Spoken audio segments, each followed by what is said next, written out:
Verdine White has spent most of his life on stage. Wailing on the electric bass, he set the style bar very high in Earth, Wind & Fire, one of the most successful and critically acclaimed bands of the 20th century. From social commentary to just plain cool, his professional and personal style is as unique as it is awe-inspiring. Let's welcome Verdine White. Hey, how are you? Thanks for coming in. Thank you for having me, Luke. Thank you. Before we get any further, can we talk for a minute about your pants? Okay. Because they're knocking me out. Okay. There's all sorts of stuff. How did these come to be? Well, these actually are my personal jeans, and my stylist, Bernard Jacobs, I said, Bernard, you got to take these jeans and you just got to rip them apart and you just got to do your thing. So that's how these jeans came about. And I wear them, these are my regular jeans I wear every day. Oh, they're fantastic. Yeah. Yeah. I love rhinestones for day, a lot of my like young adulthood is filled with images of you on stage, and your outfits, your performance clothes were really incredible. I think we have an image of some of the performance clothing that the boys had. There you go. Those are yellow python pants. Yes. Amazing. Actually, in our career, we've had three great designers that has helped us quite a bit. The late Bill Witten, who really put us on the map in terms of just wonderful clothing. Right. His assistant, Lewis Wells, and of course, most recently, Bernard Jacobs, who dressed us for the Super Bowl and the Grammys and things like that. So we've had a lot of different variety. And the nice thing about having a variety of designers, you learn a lot. They teach you a lot, and your style is able to evolve. Well, you really had, as a band, you had big breakthroughs. I mean, you were one of the first bands of color to work big arenas. That's true. And so the level of your look had to expand to meet that kind of stage. Yeah, as we got bigger, the clothes got bigger. And one of the good parts about it is that we had a chance to grow. My brother Maurice, who founded the band and put the concept of the band together, really stressed visuals. So we had to do it through our wardrobe. And consequently, if you're playing a club, it's different than playing Madison Square Garden. So by the time we got to the Garden, you can sort of tell by the shoulders. The shoulders are big, so that meant big arenas. The bigger arenas, the bigger the venue, the bigger the shoulders. But really, they were artistic. They were works of art. They were artistic, Absolutely. and the fine workmanship, the beading. And sometimes people think the 70s were a little cheesy, but really, when you really look at those wardrobes and those outfits, they were really done with a lot of care, and the intention was fantastic. Well, the detail is fantastic, and Bill Witten was an amazing designer. In fact, he created what most people know his work because he created the rhinestone glove for Michael Jackson. That's true. That's true. He did Earth, Wind & Fire. He did the Commodores, Neil Diamond. Hugh Hefner, he was really broad range, and he was actually the first designer of color to really put his work on a bigger stage. It's amazing. Did he dress you personally also? Yeah, I'm a clothes horse, so if I'm working with a designer, I said, look, I know we're doing the stage thing. What do you got for me personally? Now we have another image of some of your day clothes, as we say. Do we have it up? There you go. I mean, these looks are not necessarily performance looks. They're more.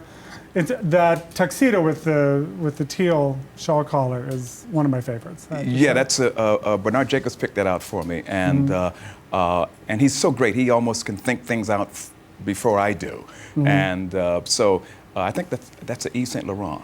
Right. And it's a great jacket, and you can wear it with jeans. I put them with these jeans, or I can wear it with the black tie, and I keep everything in my closet. I don't throw anything away. Well, it's with the clothes you have, I wouldn't throw them away either. It looks like I'm sure you still fit in everything you've ever had. Yeah, I've been pretty fortunate. I have a high metabolism, so I can generally get in anything that I choose, and I have a big closet, so I'm able to mix and match. And you were talking about men earlier, Right. The one thing that men have had to learn is to learn how to mix and match. Sure. And be confident in that. And step out of the comfort zone a little bit, too. Yes.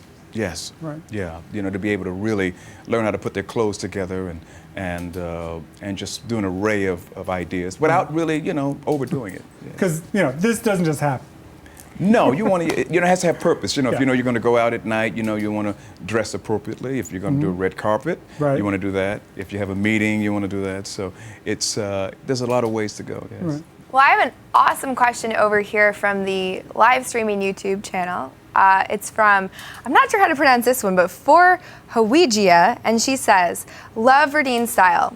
Did he also experiment with his style growing up, or was it after he became a performer that he began dressing more boldly? Great question.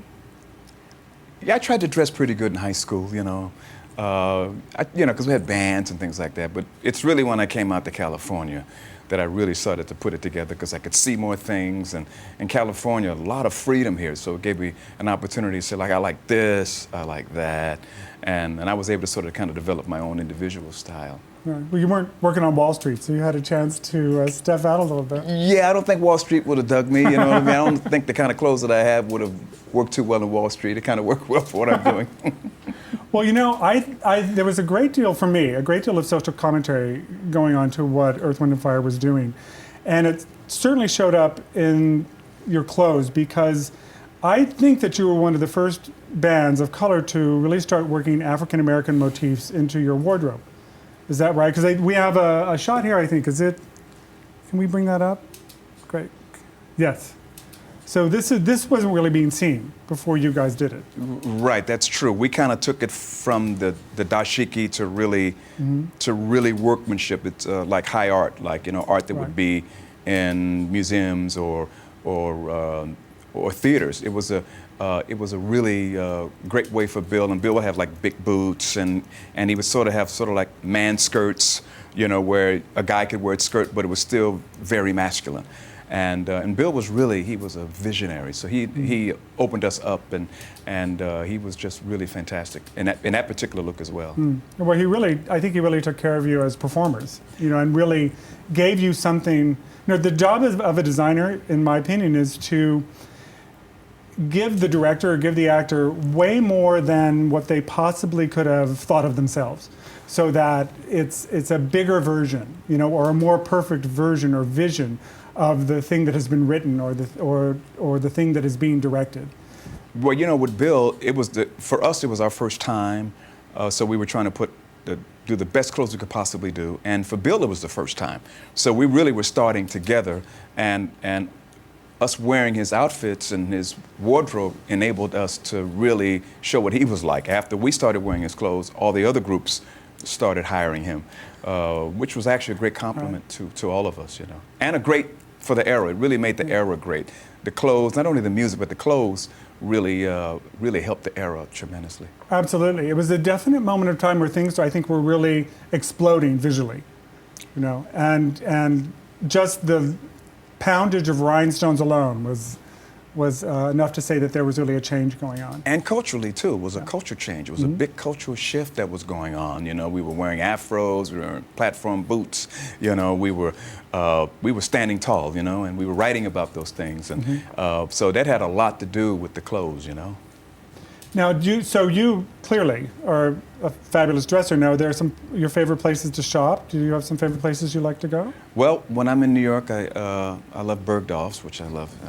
I love Barney's here. And everybody in Barney's knows me here. Europe has a lot of great clothes. Right. Tokyo, Issey-Miyake in Tokyo is fantastic. Tokyo's a great place to shop. And very different types of wardrobe. So I like to shop at different places and get things that you don't see. I like to have things, you know, even like sunglasses, things you might not see. Right. And when you're traveling, you can really get things that you might normally see here in town. That's when you can find things, is when you're traveling. And I mean, I found a lot of things in Tokyo when I was working in the Far East. They weren't built for people my height.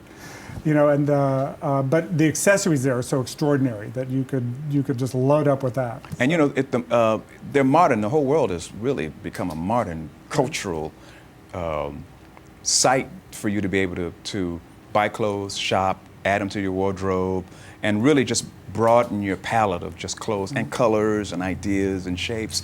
You know, so for me, it's great because, you know, I travel all the time, so it enables me to just go places and see things, you know, particularly like on off days and things like that. Well, listen, we are sadly out of time. I could talk to you all day.